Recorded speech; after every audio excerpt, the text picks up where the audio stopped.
Hello my dear friend, स्वागत है आप सभी का हमारे यूट्यूब चैनल पीवीएम क्लासेस पर।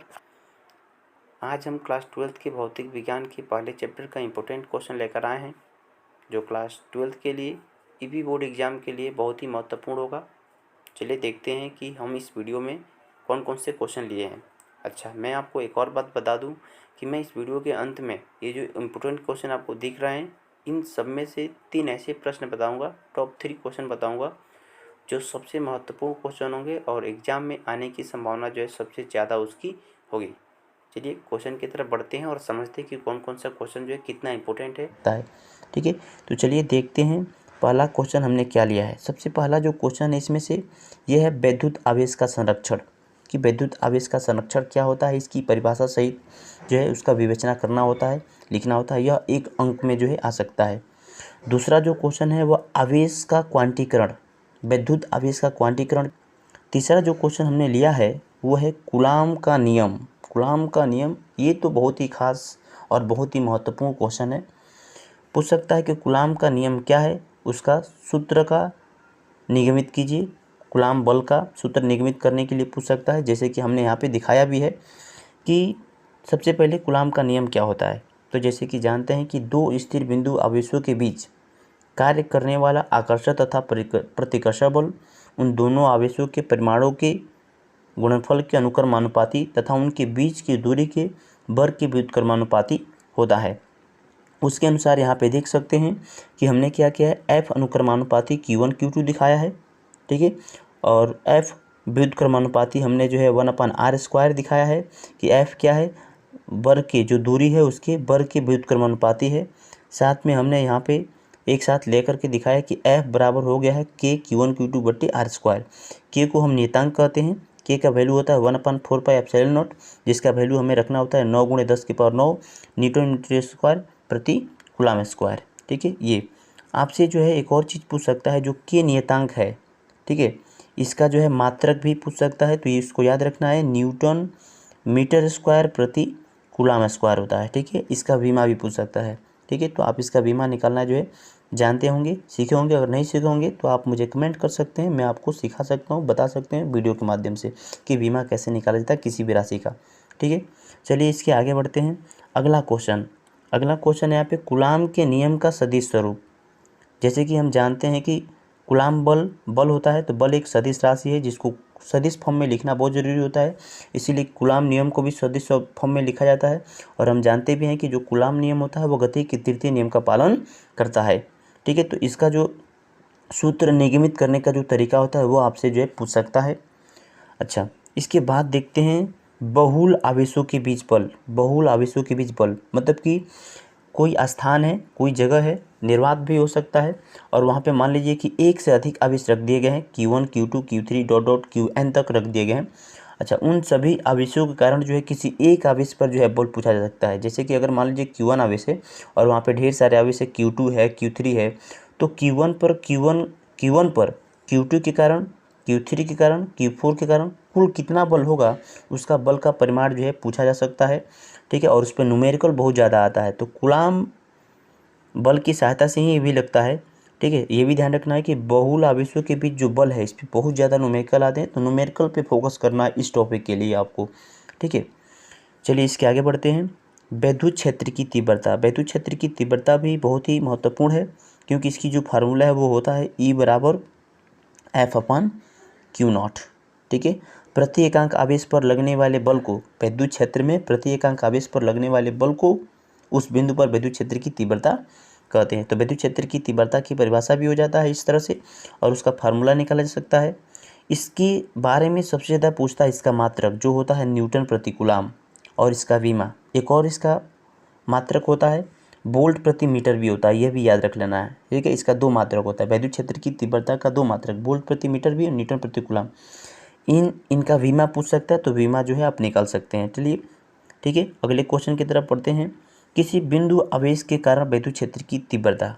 ठीक है, ये जो क्वेश्चन है ये आपसे पूछ सकता है कि किसी बिंदु आवेश के कारण वैद्युत क्षेत्र की तीव्रता का सूत्र निगमित कीजिए या व्यंजक निगमित कीजिए। मतलब कि कोई बिंदु आवेश है, इससे जो है r दूरी पर बिंदु P पर वैद्युत क्षेत्र की तीव्रता निकालना है। इसको निकालने के लिए हम विद्युत क्षेत्र की तीव्रता जो इसके पहले वाला जो टॉपिक है उसका इस्तेमाल करके इसका फार्मूला निकालते हैं, विद्युत क्षेत्र की तीव्रता ये निकालते हैं। और आप जानते भी हो कि ई जो निकालते हैं इसका जो फार्मूला ई बराबर होता है, फार्मूला इसका 1/4 पाई एप्सिलॉन नॉट Q/r² इसका फार्मूला होता है। ठीक है, Q/r² इसका जो है फार्मूला होता है। तो ये भी काफ़ी महत्वपूर्ण क्वेश्चन है, क्योंकि ये अगर हम तैयार करेंगे 7वां क्वेश्चन तो ही इसके आगे जो काम होगा, जैसे कि हो गया विद्युत क्षेत्र ये 9वां नंबर 10वां नंबर, ठीक है, या इसके बाद के जो क्वेश्चन है ये सब 7वें नंबर पे ही निर्भर करेंगे। इसलिए 7वां का जो क्वेश्चन है, बिंदु आवेश के कारण, किसी बिंदु आवेश के कारण विद्युत क्षेत्र की तीव्रता कैसे ज्ञात किया जाता है, इसको पहले जो है आपको सीखना ही पड़ेगा, तब जाकर के आगे का क्वेश्चन कोई भी जो है आप लगा पाएंगे। इसलिए काफ़ी महत्वपूर्ण। ठीक है, आगे देखते हैं विद्युत द्विध्रुव। विद्युत द्विध्रुव तो बहुत ही महत्वपूर्ण है, छोटा है लेकिन इसका जो है धमाका बहुत तेज होता है, इसलिए आप इसको जरूर तैयार करेंगे, क्योंकि ये दीर्घ उत्तरीय प्रश्न में भी 7 अन्य जो प्रश्न होते हैं उनके साथ जोड़ के दिया जाता है कि विद्युत द्विध्रुव किसे कहते हैं। जैसे कि आपको पता भी होगा कि दो समान परंतु विपरीत प्रकृति के आवेशों को अत्यंत निकट रखे होने पर बने निकाय को विद्युत द्विध्रुव कहते हैं। यदि मान लेते हैं कि दो आवेश हैं Q1 Q2 हैं, लेकिन इनकी मात्रा क्या होगी, समान होगी, लेकिन प्रकृति क्या होगी, अलग अलग होगा, Q1 Q2 होगा। ठीक है, Q1 का भी वैल्यू Q होगा और Q2 का भी वैल्यू जो है Q होगा, लेकिन परिमाण समान परंतु प्रकृति इनकी अलग होती है, अत्यंत निकट दूरी पर रखे होते हैं। ठीक है, तब जाकर के द्विध्रुव का जो है निर्माण होता है। ठीक है, अच्छा अगला देखते हैं क्वेश्चन क्या है हमारा, विद्युत द्विध्रुव की अक्षीय निरक्षीय स्थिति में विद्युत क्षेत्र की तीव्रता ज्ञात करना होता है। ठीक है, ध्यान दीजिएगा, यहाँ पे विद्युत द्विध्रुव की अक्षीय और निरक्षीय स्थिति में हमें क्या निकालना होता है, विद्युत क्षेत्र की तीव्रता का वैल्यू जो है निकालना होता है। ये दोनों ही क्वेश्चन बहुत ही महत्वपूर्ण है। ये वाला अक्ष पर भी निकालते हैं विद्युत द्विध्रुव की और निरक्ष पर भी निकालते हैं, विद्युत क्षेत्र की तीव्रता निकालते हैं। तो ये काफ़ी महत्वपूर्ण क्वेश्चन है, इसको जो है आपको तैयार करना चाहिए। अच्छा अगला जो क्वेश्चन है, एक समान बाह विद्युत क्षेत्र में रखे विद्युत द्विध्रुव पर लगने वाला बल आघूर्ण, ये जो बल आघूर्ण होता है जिसको टाउ से दिखाते हैं और टाउ बराबर होता है PE sin θ होता है इसका फार्मूला। तो ये भी काफ़ी महत्वपूर्ण क्वेश्चन है। ठीक, इस पर न्यूमेरिकल भी आता है, 10वां नंबर क्वेश्चन पर न्यूमेरिकल भी आता है। इसके आगे देखिए क्या है, विद्युत फ्लक्स। विद्युत फ्लक्स किसे कहते हैं, ये भी खासकर बहुत ही महत्वपूर्ण है। हमने शुरू में ही आपसे बताया कि इस चैप्टर में जितने भी मैंने क्वेश्चन लिया है सब महत्वपूर्ण क्वेश्चन ही, क्योंकि ये बहुत बार रिपीट किया है। लेकिन मैं अंत में बोला हूँ कि 3 ऐसे क्वेश्चन बताऊंगा जो खासकर सबसे ज़्यादा महत्वपूर्ण होंगे। ठीक है, तो चलिए देखते रहिए, मैं बताऊंगा लास्ट में। विद्युत फ्लक्स का फार्मूला भी पूछ सकता है, जिसको हम φE से दिखाते हैं, और φE बराबर होता है EA cos θ। कितना होता है भाई, EA cos θ इसका फार्मूला होता है। इसको निगमित करने के लिए कर सकता है, विद्युत फ्लक्स का व्यंजक प्राप्त करने के लिए कर सकता है। अच्छा, इसके बाद से जो अगला जो प्रश्न आता है वो है गाउस का प्रमेय या गाउस का नियम। ये बहुत ही महत्वपूर्ण है, द्वितीय प्रश्न में भी ये आता है। अच्छा, गाउस प्रमेय का अनुप्रयोग, जो गाउस का नियम नहीं समझेगा, जो गाउस के नियम को नहीं पढ़ पाएगा, ये ऊपर का अगर हमें टॉपिक नहीं तैयार है या विद्युत फ्लक्स नहीं तैयार है, तो हमें ये नीचे का जो 3 टॉपिक है ये हमसे तैयार नहीं हो पाएंगे, किसी भी गारंटी तैयार नहीं हो पाएंगी। इसलिए अगर हमें आगे का क्वेश्चन ये तीनों समझना है तो सबसे पहले जो विद्युत फ्लक्स और गाउस का प्रमेय को आपको तैयार करना होगा, जो दोनों ही अपने आप में बहुत ही महत्वपूर्ण टॉपिक हैं और क्वेश्चन है। इसलिए विद्युत फ्लक्स क्या होता है, उसका व्यंजक क्या होता है, उसका मात्रक क्या होता है, इन सबको तैयार कर लेंगे। उसके बाद से गाउस का प्रमेय, जो बहुत ही महत्वपूर्ण प्रश्न है। अच्छा, गाउस प्रमेय का अनुप्रयोग, मतलब गाउस प्रमेय के अनुप्रयोग की सहायता से हम कौन कौन सा जो है काम कर सकते हैं या कौन कौन सा सवाल लगा सकते हैं, उसके बारे में देखिए।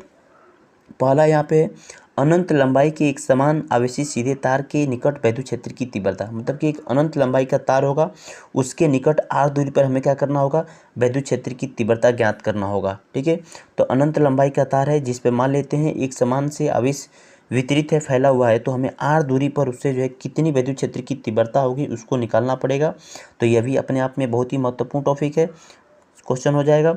दूसरा नंबर जो इसी का है, यह है अनंत विस्तार की समतल आवेशित अचालक चादर के निकट विद्युत क्षेत्र की तीव्रता। एक समतल चादर होगा, एक ऐसे समतल चादर होगा और ये आवेशित होगा, और इसके हमें निकट क्या करना होगा, विद्युत क्षेत्र की तीव्रता जो है निकालना होगा। तो ये भी काफ़ी अपने आप में महत्वपूर्ण क्वेश्चन है।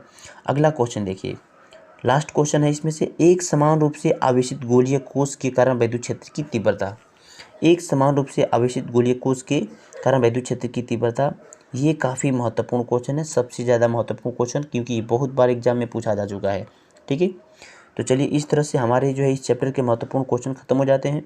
अब हम बात करते हैं उन 3 क्वेश्चनों की जो मैं बोल रहा था कि सबसे खास और सबसे महत्वपूर्ण क्वेश्चन होगा इसमें से। तो देखिए, सबसे पहले हमें किसको ध्यान देना है, सबसे पहले जो इस चैप्टर से आपको जो है पढ़ना है ये गाउस प्रमेय। ठीक है, गाउस प्रमेय जो क्वेश्चन है इसको तैयार कर लेना है, काफ़ी महत्वपूर्ण है। अच्छा, गाउस प्रमेय को तैयार करने के बाद से इसी का जो अनुप्रयोग है लास्ट नंबर, एक समान रूप से आवेशित गोलीय कोष के कारण वैद्युत क्षेत्र की तीव्रता, ये खासकर सबसे ज़्यादा महत्वपूर्ण क्वेश्चन में से आज से आएगा गाउस प्रमेय और एक समान रूप से आवेशित गोलीय कोष के कारण वैद्युत क्षेत्र की तीव्रता। अच्छा, इसको सॉल्व करने के बाद से 9वां नंबर